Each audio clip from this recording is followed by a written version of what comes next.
जी।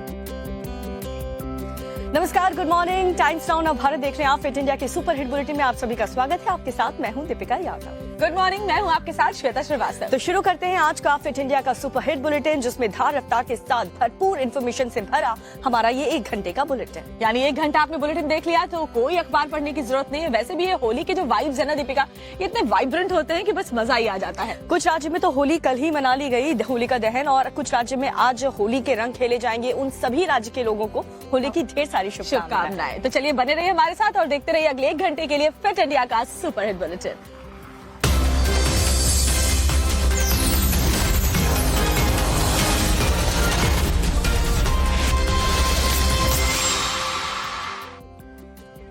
वैसे होली में बहुत एंजॉय करना चाहिए, रंग खेलिए, गुजिया खाइए, लेकिन कुछ लोग इसमें भी नशा जब करने लगते हैं दीपिका तो मजा किरकिरा हो जाता है। शराब पीना वैसे भी सेहत के लिए हानिकारक है। यहाँ तक कि शराब की बोतल पर भी वार्निंग लिखी होती है, बावजूद इसके लोग अपनी सेहत को नजरअंदाज करते हैं, इस वार्निंग को नहीं मानते। और बिहार में देख लीजिए, बिहार में शराब को इसीलिए बैन किया गया था ताकि लोगों की सेहत पर बुरा असर ना पड़े, क्योंकि लोग तो शराब पी लेते हैं, उसके बाद परेशानियां उनको उनके परिवार वालों को उठानी पड़ती है।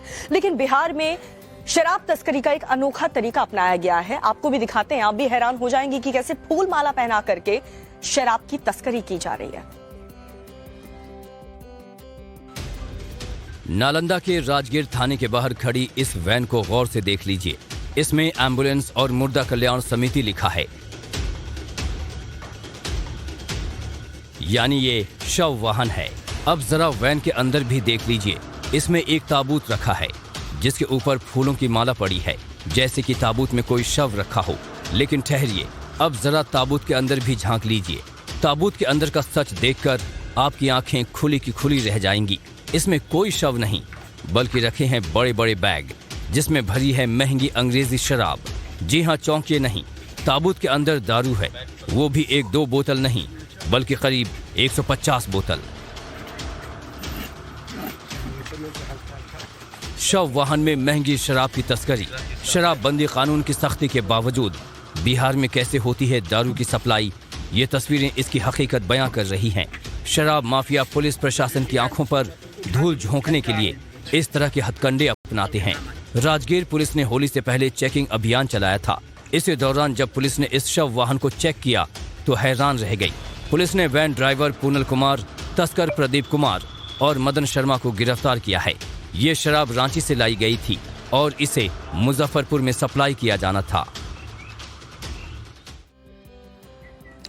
तो देखिए, बिहार सरकार ने तो शराब को बैन कर दिया है, लेकिन ये जो नए नए हथकंडे अपनाए जा रहे हैं शराब की तस्करी करने को लेकर के, इसके लिए बिहार सरकार के पास कोई ठोस कदम नहीं है।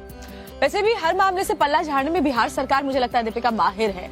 अब देखो ना, तमिलनाडु में जो बिहारी मजदूरों की पिटाई का मामला है, प्रशांत किशोर हो या फिर चिराग पासवान हो, इस मुद्दे को उठा रहे जोर शोर से, लेकिन बिहार सरकार का ये कहना है कि ये तो कोई मुद्दा ही नहीं है। देखिए रिपोर्ट। तमिलनाडु में बिहारी मजदूरों के साथ मारपीट के मुद्दे पर राजनीति थमने का नाम नहीं ले रही। तमिलनाडु पुलिस वीडियो को फर्जी साबित करने में जुटी है।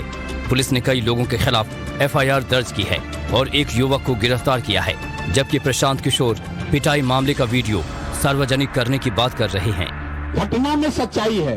लोगों को वहाँ, बिहार के बच्चों को, बिहार से प्रवासी जो मजदूर गए हैं उनको, उनके साथ मारपीट हुई है। जो DGP ने तमिलनाडु के बयान दिए हैं, उन्होंने बहुत केयरफुली सिर्फ 2 वीडियो का खंडन किया है। उससे पहले 5 से ज्यादा वीडियो और आए हैं। पिछले 4 महीनों में से ये घटना हो रही है। प्रशांत किशोर का कहना है कि पिछले 2 महीने में मारपीट की कई घटनाएं सामने आई हैं। LJP नेता चिराग पासवान सोमवार को चेन्नई पहुंचे और राज्यपाल से मिलकर उन्हें ज्ञापन सौंपा। चिराग ने कहा है कि कुछ लोग देश में नफरत फैलाने की कोशिश कर रहे हैं। भले वो लोग ऐसी घटनाओं को अंजाम देने के माध्यम से ये कर रहे हो या भ्रामक खबरें फैलाने के माध्यम से कर रहे हो, कारण जो भी हो, उन लोगों को चिन्हित कर उन पर कड़ी कार्रवाई करने की जरूरत है। बीजेपी नेता इस मुद्दे पर नीतीश सरकार पर हमलावर है। तेजस्वी ने भी बिहारी मजदूरों से मारपीट की घटना से इनकार किया था। बिहार ADG ने भी कहा है कि गलत वीडियो वायरल करने के मामले में बिहार के जमुई से एक युवक गिरफ्तार किया गया है। ऐसे में अब सवाल ये है कि सच्चाई क्या है।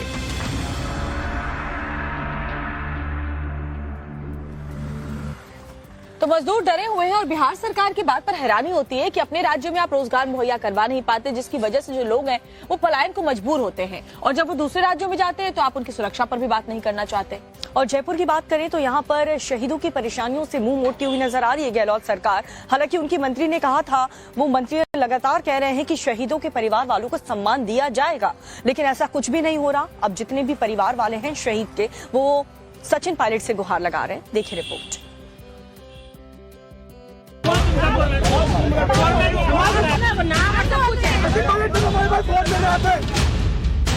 पुलवामा के शहीदों की विधवाओं के धरना प्रदर्शन को लेकर राजस्थान में सियासत गर्म है। पिछले 7 दिनों से वीरांगनाएं शहीद स्मारक पर बैठी थीं, लेकिन अब सचिन पायलट के आवास के बाहर धरने पर बैठ गई हैं। वही वीरांगनाएं, वही मांगे और वही धक्का मुक्की, बस कुछ बदला है तो सिर्फ ये धरना स्थल बदल गया है। जी हाँ, ये आप देख सकते हैं, ये गेट है सचिन पायलट पूर्व उप मुख्यमंत्री का गेट है, जहां पर ये वीरांगनाएं पहुंची थी। यहाँ भी हल्की फुल्की उनको पहले रोक टोक हुई और उसके बाद काफी जद्दोजहद के बाद वो अंदर गई। यहाँ इनसे बात करेंगे, धरना स्थल पर यहाँ बैठ गई और इनका कहना है कि जब तक प्रियंका गांधी और सोनिया गांधी से मुलाकात नहीं हो जाती, यहाँ से नहीं हटेंगे। क्या सोचकर बैठे हैं? ऐसे सोच के बैठे कि प्रियंका गांधी से और उनसे मिला दो, गांधी परिवार से मिलवा दो हमको, कि वो कहाँ दे आएगा, हम जानने के लिए तैयार हैं और वो मिला देगा। नहीं मिलाएगा तब यहीं बैठे रहेंगे, न उठेंगे नहीं हम। सचिन पायलट के मिलने के बाद वीरांगनाएं अपने बच्चों के साथ वहीं धरने पर बैठ गईं। यहाँ उनके साथ पुलिस ने धक्का मुक्की की। सचिन पायलट ने वीरांगनाओं की मांगों को लेकर सीएम अशोक गहलोत को चिट्ठी लिखी है। दूसरी तरफ पूरे मामले में रक्षा मंत्री राजनाथ सिंह ने भी संज्ञान लिया है।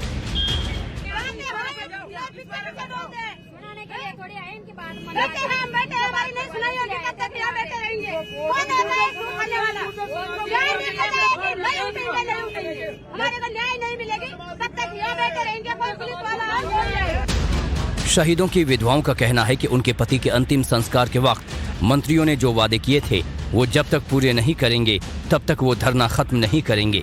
वीरांगनाओं ने बीते शनिवार को सीएम गहलोत से मिलने की कोशिश की तो पुलिस ने उनसे बदसलूकी भी की थी। बीजेपी सांसद किरोड़ी लाल मीणा का कहना है कि राज्य सरकार उनका अपमान कर रही है। खबर ये भी है कि धरना दे रहे लोगों को पुलिस धारा 144 के तहत गिरफ्तार कर सकती है। तो राजस्थान में इसी साल विधानसभा चुनाव होने हैं और इसको लेकर के जो शहीद परिवार की परेशानियां हैं उसे बीजेपी मुद्दा बनाने का काम कर रही है। किशोरी लाल मीणा लगातार शहीद के परिवार वालों के साथ धरने पर बैठे। वैसे पूर्वोत्तर राज्य में चुनाव के नतीजे आने के बाद आज और कल तीनों ही पूर्वोत्तर के राज्यों में सरकार का शपथ ग्रहण होगा और खास बात ये रहने वाली है कि तीनों ही राज्यों के शपथ ग्रहण समारोह में प्रधानमंत्री नरेंद्र मोदी खुद शामिल होंगे। देखिए रिपोर्ट।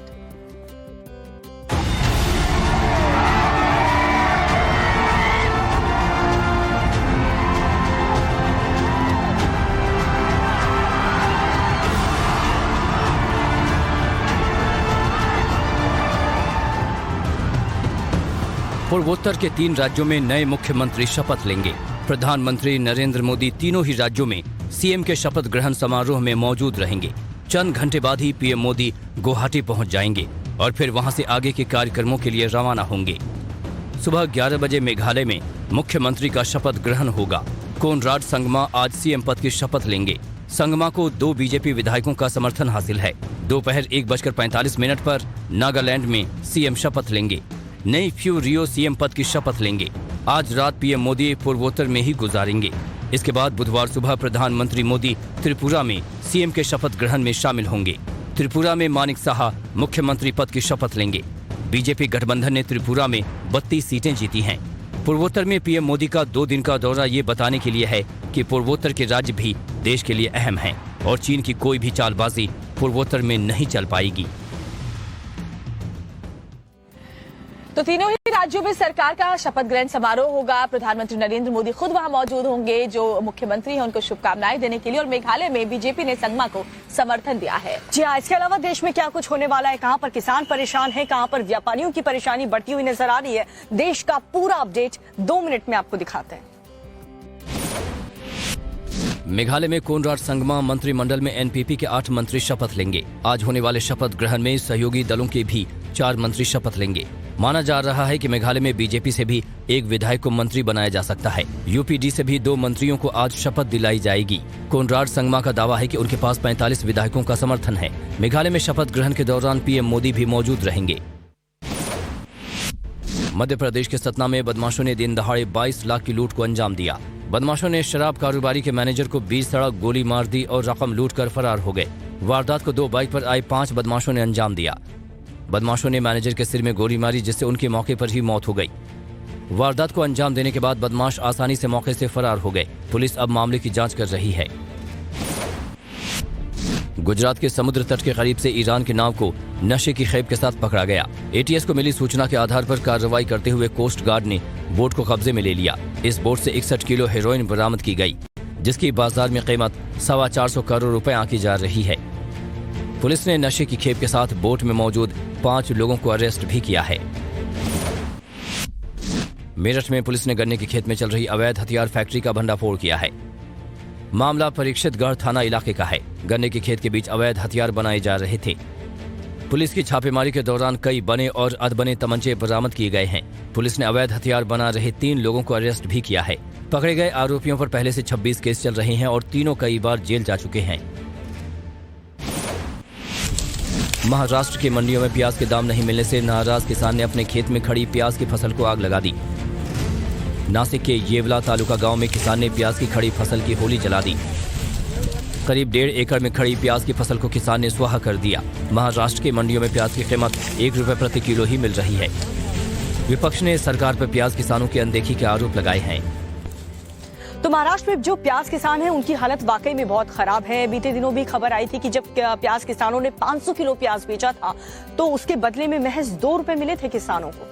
इधर झालावाड़ में भी किसान परेशान है, क्योंकि बारिश के साथ जो ओले पड़े उन्होंने फसल को तबाह कर दिया। ऐसे में किसान अब सरकार की तरफ उम्मीद भरी टकटकी लगाकर बैठे हुए हैं और यही उम्मीद हम भी करते हैं कि सरकार इन किसानों की मदद जरूर करेगी। देखिए रिपोर्ट में खबर। खेत खलिहान घर आंगन में हर जगह बर्बादी की सफेद चादर बिछी हुई है। बारिश के साथ इस कदर ओलावृष्टि हुई है कि फसलें तबाह हो गई। तस्वीरें राजस्थान के झालावाड़ की हैं। होली से पहले बेमौसम बारिश और ओलावृष्टि ने किसानों की साल भर की मेहनत पर पानी फेर दिया है। पिडावा तहसील के कई गांवों में ओलावृष्टि से फसलों को बड़ा नुकसान हुआ है। किसान सरकार से नुकसान की भरपाई के लिए मुआवजा मांग रहे हैं। हम ये चाहते हैं कि जल्दी से जल्दी सरकार सर्वे कराए और उचित दाम देकर किसानों को लाभ दिलाए। सोमवार की शाम अचानक तेज आंधी के साथ बारिश शुरू हो गई और देखते ही देखते चने और बेर के बराबर के ओले हर तरफ बिछ गए। इस वक्त खेतों में सरसों, चना, गेहूं की फसल पकी खड़ी है। कई जगहों पर कटाई शुरू है। ऐसे में ओलावृष्टि से भारी नुकसान का अनुमान है। बात राजस्थान की करते हैं, जहां पर ऐसा लगता है कि राजस्थान सरकार किसी भी मुद्दे पर ध्यान देने की जरूरत नहीं समझ रही। अब शहीद के परिजन पहले सीएम आवास पहुंचे, वहां उनकी बात नहीं सुनी गई, तब फिर वो सचिन पायलट के घर पर पहुंच गए। वैसे कांग्रेस पर तो देश के बाहर बेहद बुरे बयान देने का भी आरोप लग रहा है, क्योंकि बीजेपी ने राहुल गांधी पर आरोप लगाया है कि विदेश जाकर राहुल गांधी किस तरीके से भारत को बदनाम करते हैं, ठीक वही जुबान बोलते हैं जो पाकिस्तान की जुबान है। क्यों राहुल गांधी की तुलना बीजेपी ने पाकिस्तान से की है, आप भी देखिए। राहुल गांधी की ब्रिटेन यात्रा पर विवाद लगातार गहरा रहा है। अब आरोप लग रहे हैं कि कैम्ब्रिज यूनिवर्सिटी के जिस कार्यक्रम में राहुल ने भारत की बुराई की, वो कार्यक्रम एक पाकिस्तानी ने आयोजित किया था। You must have noticed one thing, and this is in the nature of the BJP and the RSS. If you noticed a statement of the foreign minister, he said China is much more powerful than us. He said China is much more powerful than us. How can I pick a fight with them? Matlab, at the heart of the ideology is cowardice. Rahul Gandhi देश की सरकार को कायर कह रहे हैं कि देश की सरकार में लड़ने का जज्बा ही नहीं। और अब बीजेपी सवाल उठा रही है कि राहुल गांधी ने जानबूझकर पाकिस्तानियों के कार्यक्रम में भारत की बुराई की। मुझे लगता है अपनी नाकामियों को छिपाने के लिए एक सुनियोजित तरीके से विदेशी सरजमीन से राहुल गांधी जी ने भारत को बदनाम करने का ठेका ले रखा है। उनकी भाषा, उनके विचार, उनकी कार्यशैली सब कुछ संदिग्ध सी है। राहुल गांधी चीन को ताकतवर कहते हैं, कहेंगे भी क्यों ना, क्योंकि चीन के नेताओं संग तो वो तब भी गुप्त मंत्रणा कर आए थे जब डोकलाम में भारत और चीन की सेनाएं आमने सामने थीं। ये अलग बात है कि जिस यूरोप में बैठकर राहुल भारत को कमजोर बता रहे हैं, उसी यूरोपीय देश इटली के पीएम ने मोदी को सबसे ताकतवर नेता कहा है। तो राहुल गांधी तो इन दिनों ब्रिटेन में हैं और कभी वो कैम्ब्रिज यूनिवर्सिटी पहुंच रहे हैं तो कभी ब्रिटेन के जो सांसद हैं उन्हें संबोधित करने का काम राहुल गांधी कर रहे हैं। लेकिन हर तरफ जाकर के, हर जगह जाकर के राहुल गांधी सिर्फ एक ही बात कर रहे हैं, भारत सरकार की बुराई। और दुनिया में ऐसी बातें करने का क्या मतलब है, राहुल गांधी को ये समझना चाहिए। वैसे दुनिया में और भी बहुत कुछ चल रहा है, जैसे फिलीपींस में ट्रांसपोर्टर्स की हड़ताल हो, इटली में प्रदर्शन की बात हो, और क्या कुछ चल रहा है दुनिया में। आपको सब कुछ दिखा देते हैं हमारे 2 मिनट की दुनिया के सेगमेंट में। भीषण आग का ये वीडियो अमेरिका के ब्रॉन्स्क सुपरमार्केट का है, जिसकी तेज लपटों ने सुपरमार्केट को अपनी चपेट में ले लिया, जिसका घना काला धुआं आसमान छूने पर आमादा था और इसका गुबार काफी दूर से दिखाई दे रहा था। आग ई-बाइक की बैटरी से लगी। गनीमत ये रही कि इसमें किसी की जान नहीं गई, लेकिन सुपरमार्केट में रखा करोड़ों का सामान जलकर राख हो गया। स्पेन की राजधानी मैड्रिड में हजारों पुलिसकर्मी सड़क पर उतरे और स्पेनिश सरकार के संशोधित सुरक्षा कानून का जोरदार विरोध किया। पुलिसकर्मियों के मुताबिक नए प्रस्ताव के तहत उनके काम करने की क्षमता में काफी कमी आ जाएगी और वो कोई कड़ा एक्शन नहीं ले सकेंगे, इसलिए सरकार को ये संशोधन वापस लेना चाहिए।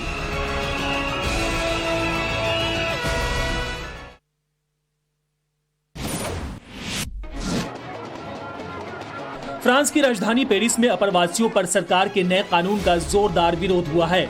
बिल के खिलाफ प्रवासी और श्रमिक संघों ने मोर्चा निकाला। फ्रांस के आंतरिक मंत्री गेराल्ड डार्मेनिन के खिलाफ नारेबाजी की, जिन्होंने संसद में विधेयक पेश किया था। अब राष्ट्रपति मैक्रों से इस बिल को वापस लेने की मांग की जा रही है।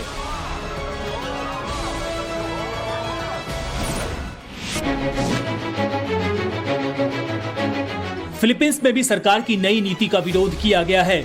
यहाँ पर ट्रांसपोर्ट यूनियन ने देश भर में हड़ताल की और सरकार के ट्रांसपोर्ट आधुनिकीकरण योजना का विरोध किया। राजधानी मनीला में पुराने ट्रांसपोर्ट के ड्राइवरों ने कहा कि सरकार के इस प्रोजेक्ट से उनकी रोजी रोटी छिन जाएगी, इसलिए सरकार इसे वापस ले।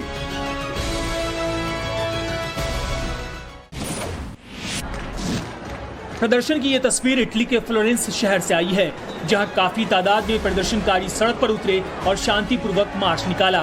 बताया जा रहा है कि एक दक्षिणपंथी संगठन ने माइकल एंजेलो हाई स्कूल में हमला किया था, जिसके विरोध में हजारों लोगों ने फांसीवादी विरोध मोर्चा निकाला और सरकार से प्रदर्शनकारियों ने आरोपियों पर कड़ी कार्रवाई की मांग की है। चलिए बात करते हैं प्रयागराज की उमेशपाल हत्याकांड की, जहां पर योगी सरकार का एक्शन ताबड़तोड़ जारी है। अतीक अहमद का परिवार त्राहिमाम कर रहा है। मुस्लिम हॉस्टल जो है इलाहाबाद यूनिवर्सिटी की, उसे सील किया जा चुका है और साथ ही साथ बुलडोजर एक्शन भी रोजाना देखने को मिल रहा है। और अतीक अहमद की जो पत्नी है वो भी कई गंभीर आरोप यहाँ पर लगा रही है। उन्होंने कहा कि जो उनके 2 नाबालिग बेटे हैं वो बाल सुधार गृह में नहीं है और क्या कुछ आरोप उन्होंने लगाया, इस रिपोर्ट में देखिए। उमेशपाल हत्याकांड के शूटरों और अतीक अहमद के करीबियों पर ताबड़तोड़ एक्शन जारी है। पुलिस ने शूटआउट में शामिल 2 शूटरों को ढेर कर दिया है। बाकी शूटरों की तलाश जारी है। प्रशासन ने अतीक के मददगार व्यापारियों की भी लिस्ट तैयार कर ली है। इसमें शहर के कई बड़े बिल्डर, कॉन्ट्रैक्टर, डॉक्टर और शिक्षण संस्थानों के मालिक शामिल हैं। ये कारोबारी अतीक की आर्थिक मदद करते थे और ब्लैक मनी को व्हाइट करने में भी मदद करते थे। इन सभी के खिलाफ पीडीए जल्द बड़ी कार्रवाई करेगा। पुलिस ने उस हॉस्टल के सभी 107 कमरों को भी सील किया है, जहां शूटर सदाकत खान रहता था। तफ्तीश में पता चला है कि शूटर्स ने 2 बार पहले भी उमेशपाल की हत्या की कोशिश की थी। आप जानते हैं कि हमारी सरकार अपराध पर 0 टॉलरेंस की नीति के तहत काम कर रही है। हम एक एक अपराधी को पकड़ेंगे, कानून के तहत कड़ी से कड़ी सजा देंगे। अपराधी कितने दुर्दांत हैं कि पुलिस पर भी हमला करने से बाज नहीं आ रहे हैं। अतीक की बहन आयशा ने आरोप लगाया है कि कैबिनेट मंत्री नंदी ने अतीक से 5 करोड़ रुपए उधार लिए थे और अतीक को फंसाने के लिए उमेश हत्याकांड की साजिश रची गई। जेल से निकालकर उनके भाइयों की हत्या की जा सकती है। पूछताछ के लिए उनसे जेल से निकाल के उनका इनकाउंटर किया जा सकता है। हम ट्रांसफर के बहाने पूछताछ से जैसे भी, और वहाँ पर हमको टॉर्चर करके यही कहा जा रहा था कि वो एसटीएफ से बच नहीं सकता। अतीक की पत्नी शाइस्ता परवीन ने सीजेएम कोर्ट में अर्जी दाखिल की है और कहा है कि उनके नाबालिग बेटे बाल संरक्षण गृह में नहीं हैं। कोर्ट ने बाल संरक्षण गृह और पुलिस से रिपोर्ट तलब की है। तो अतीक अहमद से जुड़े जितने भी लोग हैं उन सबसे पूछताछ की जा रही है। जो भी व्यापारियों का सपोर्ट अतीक अहमद को रहा है उस दौरान उनसे भी सख्ती की जा रही है। और साथ ही सरकार ने उमेश पाल हत्याकांड के बाद ठान लिया है कि जितने भी माफिया हैं उन्हें मिट्टी में मिलाना है। और परेशानी इधर लालू परिवार की भी बढ़ गई है। लैंड फॉर जॉब घोटाला मामले में कल राबड़ी देवी से पूछताछ हुई। उनके आवास पर पहुंची टीम। इसके अलावा लालू यादव को भी समन भेजा गया है और उनकी बेटी मीसा भारती से भी पूछताछ की तैयारी है इस पूरे मामले को लेकर। देखिए रिपोर्ट में खबर। लैंड फॉर जॉब स्कैम में लालू यादव और उनकी बेटी मीसा भारती से जल्द पूछताछ हो सकती है। सीबीआई ने लालू यादव और मीसा को पूछताछ के लिए समन जारी किया है। सोमवार को पटना में इसी घोटाले के आरोप में राबड़ी देवी से सीबीआई की टीम ने करीब 4 घंटे पूछताछ की और इस पूछताछ पर तेजस्वी यादव ने कहा कि ये सब कुछ तो 2024 तक चलता ही रहेगा। सब चलता रहेगा 24 तक। जो प्रोसेस है वो तो रहता ही है, जो कानूनी प्रक्रिया है वो होता है, लेकिन सब लोग जान ही रहे हैं कि क्या हो रहा है देश में, वही हो रहा है। 2004 से 2009 के बीच रेल मंत्री रहते हुए लैंड फॉर जॉब घोटाला हुआ। नौकरी लगवाने के बदले आवेदकों से जमीन और प्लॉट लेने के आरोप लगे। जांच के बाद लालू यादव और मीसा भारती के खिलाफ केस दर्ज हुआ। आरोप है कि मीसा भारती राबड़ी देवी के नाम पर जमीनें ली गई। पटना के लोगों को जबलपुर, मुंबई, जयपुर, दिल्ली में अपॉइंट किया गया। एके इन्फोसिस्टम प्राइवेट लिमिटेड के नाम पर भी जमीनें ली गई। अब सीबीआई इसी घोटाले की जांच लगातार कर रही है। आरोप है कि इन जमीनों को कागजों पर बेहद कम दाम पर खरीदा हुआ दिखाया गया। करोड़ों की जमीनें चंद रुपयों में लालू परिवार के नाम कर दी गई। फिट इंडिया के सुपरहिट बुलेटिन में अब बात करते हैं आईएनएस विक्रांत की, क्योंकि आईएनएस विक्रांत देश में ही बना है। पहली बार इस वॉरशिप पर कमांडर्स कॉन्फ्रेंस हो रही है और साथ ही एक्सरसाइज भी हो रही है। आपको दिखाते हैं पूरी खबर इस रिपोर्ट में। देश की आन बान और शान का रक्षक आईएनएस विक्रांत और इस स्वदेशी एयरक्राफ्ट कैरियर पर गरजे फाइटर जेट्स। नेवी के हेलीकॉप्टर्स ने दिखाया दम और 20 युद्धपोतों ने किया ऐसा युद्धाभ्यास कि दुश्मन का दिल दहल जाए। इंडिजिनस एयरक्राफ्ट विक्रांत की भव्यता देखने लायक है। 262 मीटर लंबा, 62 मीटर चौड़ा और 59 मीटर गहरा। ये एक छोटे मोटे शहर की तरह है और जब ये समुद्र में तैरता है तो दुश्मन कांपता है। नौसेना के कमांडर्स की कॉन्फ्रेंस इस बार हो रही है आईएनएस विक्रांत पर। रक्षा मंत्री राजनाथ सिंह ने इस कमांडर्स कॉन्फ्रेंस का उद्घाटन किया। आईएनएस विक्रांत को नेवी में कमीशन हुए 6 महीने ही बीते हैं और गोवा के तट से कमांडर्स के साथ विक्रांत समंदर की सैर पर निकला है। गोवा से 80 मील दूर जब आईएनएस विक्रांत पर देश के रक्षा मंत्री देश की नौसेना के टॉप कमांडर्स के साथ बैठे हों और यहाँ इस रनवे पर MiG-29 के उड़ान भरे और लैंडिंग करे और तमाम शिप्स अपने ऑपरेशनल ड्रिल्स दिखाएं, तो वाकई में ये देश की बढ़ती हुई नौसेना की ताकत का एक बड़ा नमूना है। आईएनएस विक्रांत से फिलहाल MiG-29 के और तेजस फाइटर जेट्स उड़ान भर रहे हैं, लेकिन जल्द ही विक्रांत को उसके अपने राफेल M फाइटर्स मिल सकते हैं। माना जा रहा है कि 26 राफेल M फाइटर्स की डील जल्द फाइनल हो सकती है।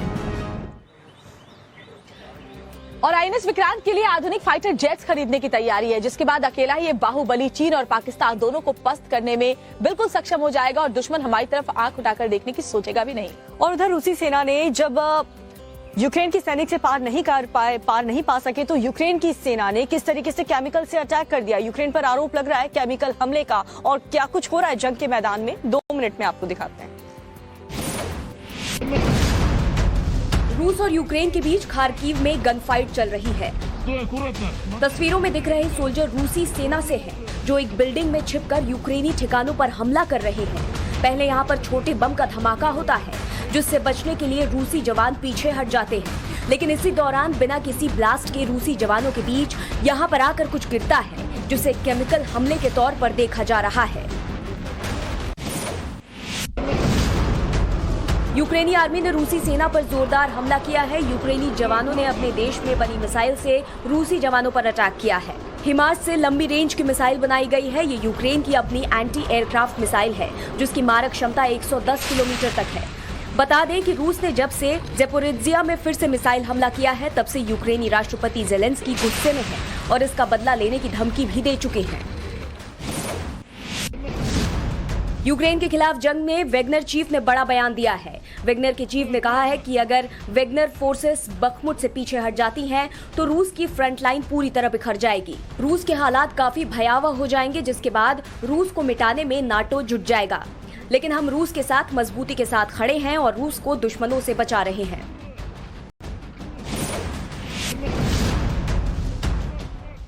रूस ने यूक्रेन के खिलाफ जंग और तेज कर दी है, जिसको देखते हुए बाइडेन प्रशासन ने नाटो देशों की मजबूती के लिए पोलैंड के एक पोर्ट पर भारी तादाद में अमेरिकी हथियारों की तैनाती की है। अमेरिका ने ये कदम अटलांटिक रेजोल्यूशन मिशन के तहत किया है, जिसमें नाटो के पूर्वी हिस्से को मजबूत किया जाएगा।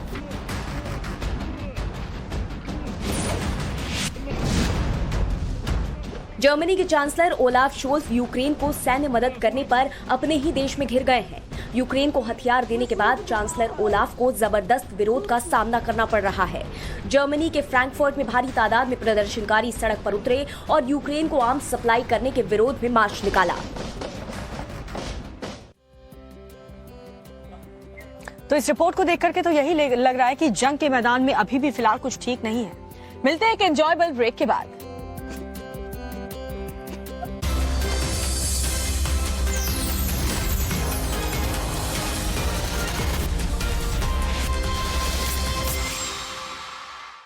Well played, gentlemen. Hey guys, why so formal? Be normal. Introducing Dollar Athleisure. Why so formal? Oh yeah. Settle down, settle down. Oh yeah, that's it. I've been through the storm, I've been through the rain. I'm still here standing, unshackled and chained. You better buckle up, cause I set my sights. But this bad boy ain't leaving without a fight. Roll it hard and dark, cause there ain't no fire without a spark.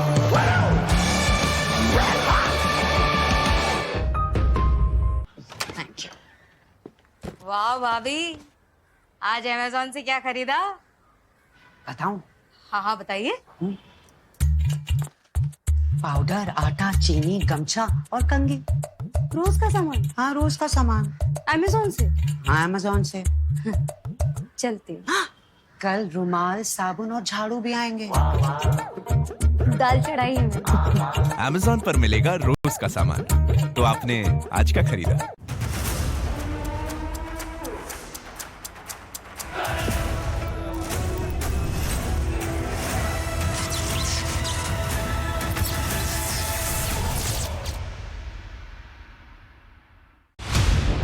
Corruption की परिभाषा किसी party के दफ्तर से तय होगी? आपके सबसे बड़े नेता का मैंने आईना दिखाया तो मिर्ची लग गई आपको। देश के खिलाफ हर सोच पर घात। आप लोग जो सबका साथ सबका विकास की बात कर रहे हैं वो सबका विकास नहीं हो पा रहा। माइनॉरिटीज का मतलब सिर्फ मुस्लिम है क्या? देश से जुड़े हर सच का साथ। कश्मीर किधर का है? कश्मीर कश्मीरियों का है। कश्मीर हिंदुस्तान का है। सच पर अडिग, तथ्य पर अटल।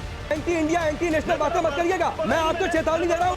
राष्ट्रवाद रोज शाम 4:55 पर सिर्फ टाइम्स नाउ नव भारत पर।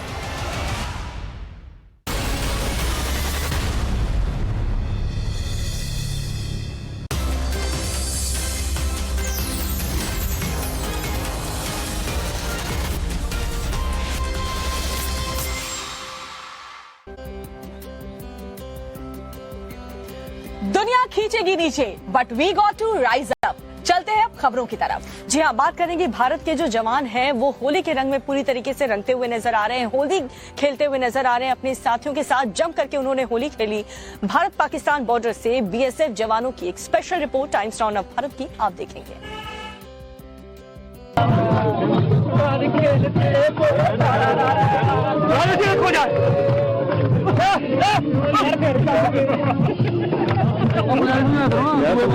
भी कैमरे में रखना है। पूरा देश रंग गुलाल और हर्षो उल्लास के त्योहार होली के जश्न में डूबा है। जम्मू के सांबा सेक्टर में बीएसएफ के जवानों ने भी होली खेली।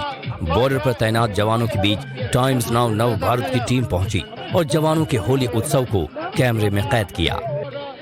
जब देश चैन से सोता है वो पहरे पर होता है, जब आंख उठाता है दुश्मन जान वो अपनी होता है। दिल से इन प्रहरियों को हमारा सलाम। ये वो जामा सिपाही है जो हर समय सीमा पर तैनात रहते हैं। और देखिए आज इनके साथ होली मनाने का एक अलग ही मजा आ रहा है। किस तरीके से होली में नाचते गाते झूमते हुए नजर आएंगे। देखिए भारत माता की जय के नारे पाकिस्तान तक जरूर जा रहे होंगे। क्या पैगाम देना चाहते हैं आज के दिन आप? सबसे पहले मैं सभी मीडिया कार्मिक का बहुत बहुत धन्यवाद देना चाहूंगा और साथ ही सिविल पॉपुलेशन जो हमेशा हमारे साथ रंगों का पर्व चाहे रक्षाबंधन हो, चाहे लोहड़ी हो, दिवाली हो, हमेशा मनाने के लिए जीरो लाइन पर आते हैं। मैं सभी का बहुत बहुत धन्यवाद देना चाहूंगा और देशवासियों से स्पेशली मैं ये पैगाम देना चाहता हूं कि आप लोग इस रंगों के पर्व को हर्षोल्लास के साथ मनाइए, क्योंकि जब तक सीमा सुरक्षा बल बॉर्डर पर तैनात है आप लोगों को घबराने की जरूरत नहीं है। Thank you. आप लोगों को घबराने की जरूरत नहीं है क्योंकि चट्टान की तरह सीमा पर ये खड़े हैं। कुछ गा के सुनाएंगे आज? हो रंग बरसे भीगे चुनर वाली रंग बरसे।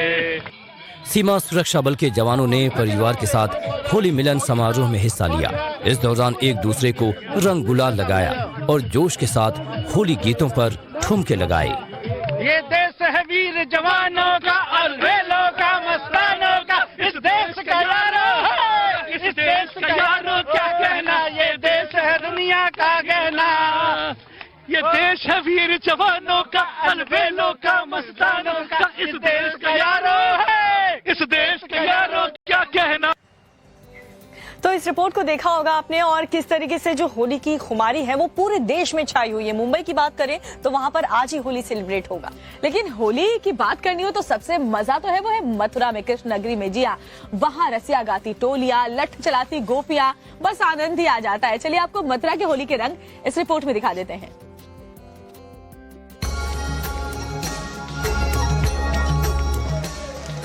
ब्रिज भाषा में कहावत है, सब जग होरी ब्रिज में हो रहा, क्योंकि ब्रिज मंडल में होली का जोश, होली का जुनून, होली की रंगत, होली की संगत का चाव ही निराला है।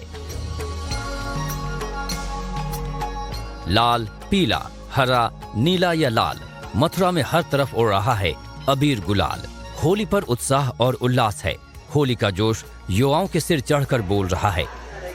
होली ऐसी जो दुनिया में कहीं नहीं खेली जाती, होली ऐसी जो जग में कहीं नहीं खेली जाती।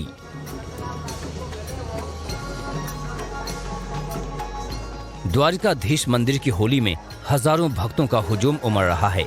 बांके बिहारी मंदिर में भक्त कान्हा संग होली खेलने पहुंच रहे हैं। कोई मंदिर, कोई गली, कोई मोहल्ला और कोई चौक चौराहा ऐसा नहीं जहां होली न खेली जा रही हो। यही मथुरा की होली है, यही ब्रिज की ठिठोली है। अबीर गुलाल ने इस मुरझाए चेहरों पर भी खुशी ला दी है। मथुरा वृंदावन में रहने वाली विधवाएं भी होली खेल रही हैं। होली की खुशी में सारे दुख दर्द भूलकर कान्हा के रंग में रम चुकी हैं।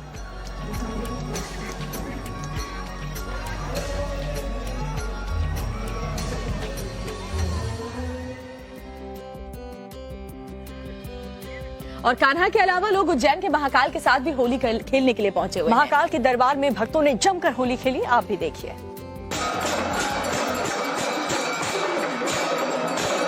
ढोल, मंजीरा और मृदंग, भक्त खेल रहे होली महाकाल के संग।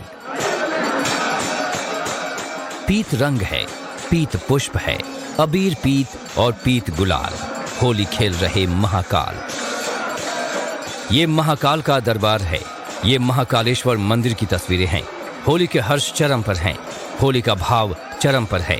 होली का उत्साह चरम पर है, क्योंकि भक्तों को जीवन में पहली बार मौका मिला है महाकाल को रंग लगाने का, महाकाल के रंग में रंग जाने का। अबीर गुलाल उड़ता रहा, महाकाल का जयकारा गूंजता रहा, ढोल मृदंग बजता रहा और होली का उल्लास बढ़ता रहा। सैकड़ों टन पीले फूलों से होली खेली गई। इतने पुष्प उड़े कि बाबा का दरबार पीले पुष्पों से पट गया। हर शरीर पीले फूलों से ढक गया। महाकाल के दरबार में होली पर विशेष आरती हुई। भक्तों ने होली की विशेष आरती के वक्त ध्यान लगाया, महाकाल से कष्टों का निवारण करने का आशीर्वाद मांगा और होली के त्योहार पर हर ओर खुशी भरने का आशीर्वाद मांगा। महाकाल मंदिर के प्रांगण में होली का दहन भी हुआ। आज उज्जैन में होली खेली जाएगी। काशी विश्वनाथ में भी आज ही होली का रंग चढ़ेगा। बाबा विश्वनाथ के दरबार में ढोल ताशे और मृदंग बजेगा।